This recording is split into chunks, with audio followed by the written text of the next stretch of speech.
तो भोजन करते हैं उस समय केवल भोजन करने के लिए, फालतू बातें न किसी का सुनना और न किसी को सुनाना, दोनों को पाप लगेगा इसमें। समझ आ रहे ना आप लोगों को? कुछ शुरुआत किए हैं घर में आप लोग कम से कम, लेकिन इनको ब्रेक नहीं करना कभी भी। जो शुरू किए हैं उसको जारी रखिए और सबको बताइए। भोजन के समय कोई आ जाता है आपके घर में, उनको बैठा दीजिए बैठक में, आप अपना टाइम पर भोजन कर लो, है ना, निश्चिंत हो जाएंगे। अब गपेड़ी आदमी है तो 10-11 बजे आएगा, 10 बजे आएगा, 11 बजे, क्योंकि वो खा पी के आया है, और जब तक उसका यहाँ कचरा साफ नहीं हो जाएगा, खाली नहीं हो जाएगा, वो बोलता ही रहेगा। इसलिए अच्छा पहले खाना खा लो तब बैठे तो ज़्यादा अच्छा है। समझ आ गई बात? लेकिन किसी को भोजन के स्थान में वहाँ कुर्सी देकर बैठाना नहीं। आप भोजन कर रहे हैं, लक्ष्मी अन्नपूर्णा माँ जिनका पूजा करते हैं, उस समय कोई फालतू आलतू बातें बिल्कुल नहीं। समझ आ गई ना? भोजन करने के लिए, बिस्तर सोने के लिए, पूजा रूम पूजा करने के लिए, टॉयलेट होता है पेट सफाई के लिए। अब आजकल तो लोग कई बड़े बड़े शहरों में ना, बड़े बड़े घरों में उनका लाइब्रेरी ही टॉयलेट में रहता है, वहीं जाके न्यूज़पेपर पढ़ेगा, पत्रिकाएं पढ़ते, तब उनका पेट साफ भी होता है जाके। मोबाइल तो कॉमन हो, वह मोबाइल भी लेके जाते हैं तो वही बात करता है, क्योंकि इंसान कोई डिस्टर्ब नहीं करेगा, वहाँ वहीं गप मारता रहता है। मालूम है कि टॉयलेट होता है पेट की सफाई के लिए, गैर माल गोदाम खाली होना चाहिए। अब वहाँ जो आदमी सोचना शुरू करता है वहाँ ब्लॉक हो जाता है, पेट साफ होता नहीं है। बस यही कारण है, जहाँ वहाँ सोचना बंद करेंगे, है ना, पेट साफ हो जाएगा। अब फालतू बातें जहाँ सोचेंगे तो ब्लॉक हो जाएगा। पूजा रूम पूजा के लिए होता है, उस समय जब तक पूजा करते हैं भगवान का पूजा करिए, प्रेम से करिए, खुशहाली से कीजिए। उस समय कोई किचन तरफ ध्यान नहीं जाना चाहिए। कहीं वो किचन में तो घुस जाते हैं, दिमाग में तो रहता है ना कि बाई आने वाली है, तो वो आने वाला है, तो नाश्ता बनाना है, बच्चों का टाइम हो रहा है, या तो उसको निपटा लो तब पूजा करिए, आराम से चैन से। और पूजा के समय अगर कोई आ जाए उनको भी बैठाओ वहीं, उनको भी वहाँ बुला के गप वप नहीं मारना। एक जगह मैं गया था, एक माता जी थी, बहुत सुंदर पूजा रूम था, और सारे देवी देवताओं का उसमें सब मूर्तियाँ थीं, पूजा करती थी रोज। और 1 घंटा नहीं, 2 घंटा नहीं, 3 घंटा, 4 घंटा, क्योंकि वो अकेली थी, कोई नहीं था उनके आगे पीछे। और रोज वो पूजा करती थी, सुबह से ही 4 बजे से शुरू करती थी, बड़ा श्रद्धा भक्ति से करती थी। मैं उन्हीं के यहाँ एक बार रुका था, ये बनारस की घटना है, आज से करीब 15-20-25 साल पहले, ज़्यादा ही होगा। एक माता जी उनकी सहेली आती थी, उन्हीं की उम्र के करीब 60 की उम्र के आसपास की, वो भी सुबह आती थी और बैठ जाती थी पूजा रूम में अंदर में। हमको एक दो मालूम नहीं पड़ा, हमको भी लगा देखो कितने भक्ति हैं, भगवान के भक्त, दोनों माता जी इतना बढ़िया आती हैं, पूजा पाठ करती हैं, भगवान को नहलाती धुलाती हैं, सब करती हैं।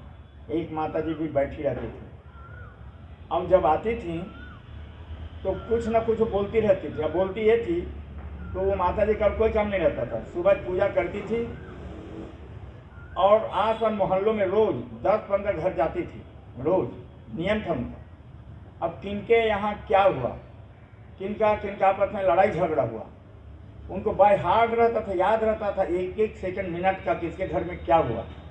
ऐसे डेली 15 घर 20 घर में जाती थी और वो माता जी 4 बजे पूजा रूम में चली जाती थी, वहाँ एक किनारे में बैठती थी। फिर उनका अपना रिकॉर्डिंग शुरू हो जाता था, सबके घर का, एक घर का। और वो जो माता जी थी जो रोज़ पूजा करती थी, जो घर की मालकिन, वो जो पूजा करती थी, वो पूजा कर रही भगवान को नहला रही हैं। फिर थोड़ा भी सुनाई नहीं पड़ता, समझ नहीं आता तो बोलती हाँ फिर बोलो क्या बोली, किसके घर में क्या हुआ था, उसको पूछती थी क्या हुआ था। तो नहीं ऐसा ना बहन जी, उनके यहाँ गई थी ना तो बड़ा चल रहा था, बहुत जोर जोर से खींचा तानी चल रहा, चिल्ला के। तो बोले तुम क्या कर रही थी? नहीं मैं तो समझाने का प्रयास की, लेकिन सुने कोई तब तो। फिर वो माता जी अपना भगवान को नला रहे, धुला रहे, पूजा कर रहे, फूल पत्ती, पूरा 3 घंटे तक आपको विश्वास नहीं होगा। वो माता जी का अपना रिकॉर्डिंग चालू था, अब पुजेरिन माता जी का पूजा भी चालू था। तो एक दो तो समझ नहीं आया हमको, क्योंकि मेरा कमरा बगल में था, सुनाई तो पड़ता था। तो मैं सोचा वो माता जी आती होंगी, हो सकता है कुछ प्रार्थना वार्थना करती होंगी, भजन गाती होंगी, अब वो अपना पूजा कर रही हैं। एक दिन मैं अचानक बाहर आया, समझे ना, और बाहर से चुपचाप झांक रहा था, उन लोगों को पता नहीं था मैं बाहर से झांक रहा था, ये करते क्या हैं आखिर। तो वही चल रहा था, सब घर घर की कहानी वाला, और माता जी बीच बीच में पूछती रहती थी। अब मेरे से तो बर्दाश्त हुआ नहीं, मेरा तो पारा गर्म हो गया। मैं बोला 3-3 4-4 घंटा है ये माता जी उठ के भगवान की पूजा आराधना कर रही हैं, और एक अपने सहेली को बुला के बैठा के सारे दुनिया के कचरा गंदगी को यहाँ वो सुना रहे हैं, सुन रही हैं। मेरे से नहीं रह गया, अंदर चला गया उनके पूजा रूम में। तो दोनों थोड़ा सा पका गए एकदम, वो तो कल्पना नहीं किए थे ना कि हम अंदर पूजा रूम में जा सकते हैं। अंदर गया, दोनों चुप, चल रहा था उनका पूजा चुपचाप, माता जी चुपचाप बैठी।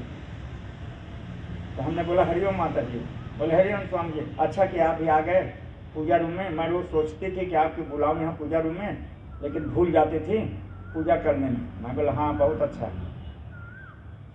तो हमने बोला माता जी ये जो आपकी सहेली हैं ये भी 3 बजे आ जाते हैं आपके पास, 4 बजे आ जाती हैं। हाँ स्वामी जी, हम लोग बहुत सालों से जुड़े हैं, पड़ोसी हैं बेचारी, उनका भी घर में कोई है नहीं, घर में डांट वांट बहू लड़की झगड़ती हैं, तो हम लोग दोनों अपना आपस में ही मिलते हैं। ये भी भगवान के बहुत बड़े भक्तिन हैं, कहीं कहीं से थोड़ा फूल होता है, फूल ले आती है, और दोनों मिलके हम लोग अपना कभी भजन गाते हैं, कभी हम पूजा अपना करते रहते हैं। तो मैं वो माता जी से पूछा, आप माता जी जो बोल रहे हैं सही बोल रहे हैं, ईमानदार से बोलिए। आप जो बोल रहे हैं ना कि ये माता जी आती हैं, फूल लाती हैं, पूजा करती हैं, भजन गाती हैं, आप सही बोल रहे हैं? वो माता जी को बोला जो पुजेरिन थी, तो थोड़ा देर तो चुप हो गई। फिर उसके बाद फिर से पूछा, तो बोलते हैं हाँ आती हैं कभी कभी, अपनी इनका तो आदत है, थोड़ा बाहर 2-4 घर में सुनती हैं, तो कुछ कुछ अपना ऐसे कहीं सत्संग हुआ, कहीं भगवान की चर्चा हो, वो सुनाती हैं। मैं बोले सत्संग सुनाती हैं हम बोले कौन सा कीट भगवान देवी देवताओं का आपको कथा सुनाती हैं आके? बोले नहीं कभी कभी ऐसे। तो हमने बोला फिर आप झूठ बोल रहे हैं, आप ईमानदारी से आप बोलिए ये आके करती क्या हैं और आप क्या जवाब देते हैं। जब प्रश्न पूछते गया वो माता जी एकदम सन्न रह गए, चुप हो गए। हम बोले माता जी आप जितने देवी देवता यहाँ रखे हैं सारे, आपको जरा सा भी डर नहीं है कि आप कर क्या रही हैं, और आप किस तरह से ड्रामा कर रही हैं, उनको नहला भी रहे हैं, पूजा में फूल भी चढ़ा रही हैं, अब ये माता जी सारा जो कचरा लाई हैं इकट्ठा करके वो आपको सुना रहे हैं, और आप जवाब दे रहे हैं हाँ नहीं, हाँ नहीं, आप जवाब दे रहे हैं, उससे प्रश्न पूछ रहे हैं कि इनके यहाँ क्या हुआ नहीं हुआ। माता जी रोने लगी और रोना शुरू कर दी, वहीं चुपचाप पूजा भी बंद कर दी। और ये माता जी जो थी उनके बहन सहेली ये उठ के जाने लगी थी। मैं बोला माता जी थोड़ा रुकिए, बैठिए आप ये तो उनको भी सुना है, अब आप सुनो, आप आती क्यों हैं यहाँ 3-4 बजे?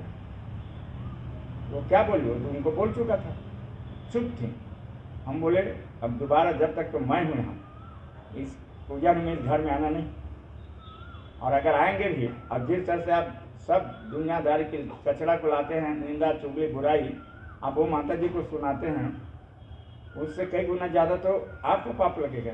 आपको डर नहीं है कि यहाँ सारे देवी देवता हैं, उनका आराधना हो रही, पूजा हो रही है, और आप वो माता जी को ये सब सुनाते हैं, आपको नहीं लगता कि पाप लगेगा, इसका परिणाम क्या होगा, कितना भोगना पड़ेगा?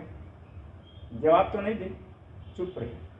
फिर वो माता जी को पुजेरी इनको मैंने बोला आज से इनको अंदर में नहीं आने देना, घुसने नहीं देना। मैं तो अभी हूँ हफ्ता भर आपके पास, मेरे रहते तो नहीं आएंगे, आगे भी नहीं आने देना। अगर देंगे और इस तरह से वो सुनाएंगे फालतू बातें, अच्छे बातें आके बैठते हैं तब तो ठीक है, और नहीं तो इनको घुसने नहीं देना। और नहीं तो ये सब जितना जिनका पूजा आराधना कर रहे हैं ना, मैं बोला सब आपको देख रहे हैं, आपकी बातों को सुन भी रहे हैं, लेकिन आप दोनों आप नहीं कर रहे हैं, ना उनको देख पा रहे हैं ढंग से, ना उनके आवाज़ को आप सुन पा रहे हैं। वो भी वही काम कर रहे हैं, लेकिन उनका कुछ सुनाई नहीं पड़ा, ना आपको कुछ दिखता है, लेकिन वो दोनों काम करते हैं। तो इतना कम से कम थोड़ा डरिए कि पूजा पाठ के समय शांति से करिए, प्रेम प्यार से करिए। जैसे छोटे छोटे बच्चों को एक माँ कितना प्रेम से नहलाती हैं, धुलाती हैं, तेल लगाती हैं, टीका लगाती हैं, गोद में बैठाती हैं, दूध पिलाती हैं। माँ भी कितना खुश होती है, उनकी आत्मा कितना तृप्त होती है, बच्चा भी कितना खुश होता है। मैं बोला ऐसा होना चाहिए पूजा के समय। कोई बात नहीं, कोई चर्चा नहीं, पूजा तो पूजा। समझ तो आ गया। बाद में सुधर गए माता जी, अब दोनों सुधर गए, दोनों गए। उन लोग महसूस किया कि बहुत गलती कर रहे हैं, और सालों भर से करते आ रहे हैं, कई सालों से। बताइए। तो आप लोगों को बतलाने का मतलब ये है कि हड़बड़ी में कभी पूजा पाठ मत करो। पहले ही आदमी बोल देगा, सुनो मैं 2 मिनट में नहा लेता हूँ, तुम नाश्ता तक करके तैयार रखना। मैं 2 मिनट में नहा लेता हूँ, 2 मिनट पे पूजा कर लूँगा, नाश्ता करूँगा, तुम तैयार रखना। अब जिस आदमी के खोपड़ी में नाश्ता घुस गया हो, वो क्या पूजा करेगा? खाली उल्टा सीधा अगरबत्ती जलाया, लगा दिया, प्रसाद खुद चढ़ाया, बाहर निकला, खाया, गया। उस आदमी को ज़रा सा भी डर नहीं है कि किस तरह से भगवान की आराधना, पूजा आराधना करना चाहिए।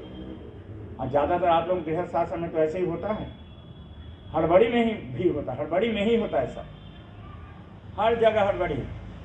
अब मन स्थिर हो तब तो। अब जब मन जहाँ स्थिर होना चाहिए, वहाँ तो मन को स्थिर होने नहीं देते हैं आप लोग। फालतू बातें सोचते हैं, उसकी बातें सोचते हैं, उसकी बात याद आ जाती है, उस व्यक्ति की याद आ जाती है, सब डिस्टर्ब हो जाता है।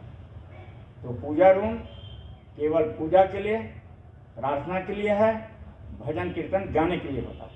तो जब तक आप पूजा रूम में रहें, है ना, 10 मिनट हो, 15 मिनट हो, 1 घंटा हो, केवल उन्हीं के साथ रहेगी, बस, और कुछ नहीं।